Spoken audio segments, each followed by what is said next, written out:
So I am going to talk to you today about device APIs.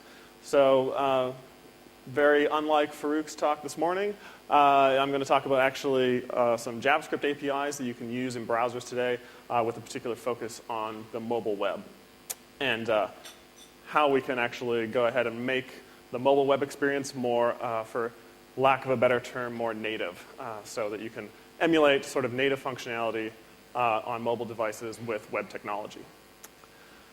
So as Chris mentioned, my name is DaveJohnson. I was the co-founder and CTO at a company called Natobi, based in Vancouver, Canada, and recently acquired by Adobe. And we created the PhoneGap framework back in 2008.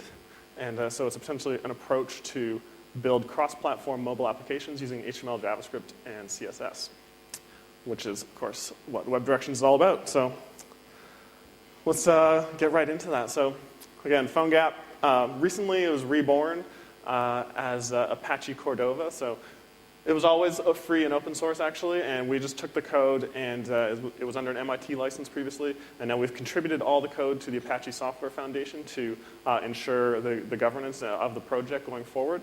At Adobe now, all the employees from previously from Adobe are working hard on Apache Cordova, and we're distributing it as PhoneGap now still. So you can go to phonegap.com to download it, and you'll see we're using Apache Cordova inside there. And of course, the idea behind this is we want to provide access to device APIs on mobile devices.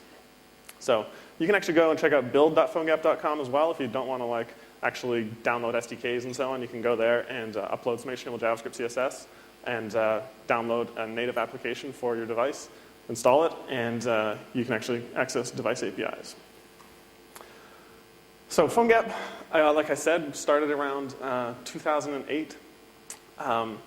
Brian LaRue is one of the originators of the project. He was an employee at Natobi at the time, and this was sort of a bold statement at the time. When we created PhoneGap, our reason for creating it was actually that we sort of wanted it to cease to exist. So in this Buddha Zen sort of thing going on, we actually wanted to push the web forward and sort of prototype and implement these APIs that were in discussion at W3C or the WhatWG or whatever, but we wanted to actually go and just write those APIs. And so that's essentially what we did with PhoneGap, and we implemented things like geolocation. So we were the first, for lack of a better term, maybe browser that actually implemented the geolocation